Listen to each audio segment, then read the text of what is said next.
हवेली अब वही नहीं रही। कभी जहां हंसी गूंजती थी, अब वहां हर कमरे में सन्नाटा था। मिश्रा साहब बीमार पड़ चुके थे, रिया अपने कमरे में बंद थी और विक्रम शराब और डर दोनों में डूबा था।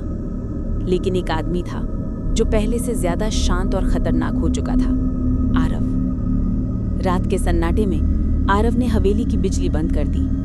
हर कमरे में बस मोमबत्तियां जल रही थीं। रिया नीचे आई। आरव, क्या हो रहा है? आरव मुस्कुराया। अब सब साफ दिखेगा जब अंधेरा होगा। उसकी बात सुनकर रिया कांप गई। उसे लगा मानो ये आदमी अब लही नहीं रहा जैसे उसने कभी प्यार किया था।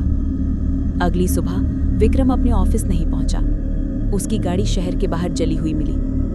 पुलिस ने कहा ब्रेक फेलियर, पर कैमरे में एक परछाई दिखी जो बिल्कुल आरव जैसी थी। रिया को शक हुआ, लेकिन वो डर गई।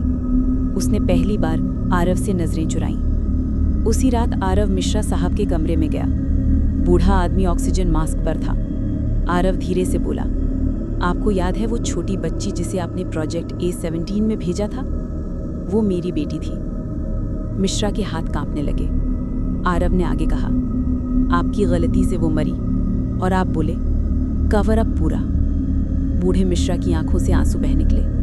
वो कुछ बोलना चाहता था, लेकिन आरव ने मास्क हटा दिया। कुछ ही सेकंड में मिश्रा की धड़कनें रुक गईं। आरव ने बस इतना कहा, अब न्याय पूरा हुआ। रिया उस वक्त सीढ़ियों पर थी। उसने सब कुछ देख लिया। उसका दिल बिखर गया।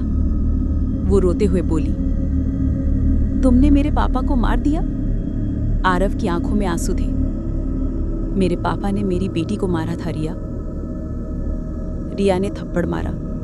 मैंने तुमसे प्यार किया था, और मैंने अपनी बेटी से। वो मुड़ा और चला गया।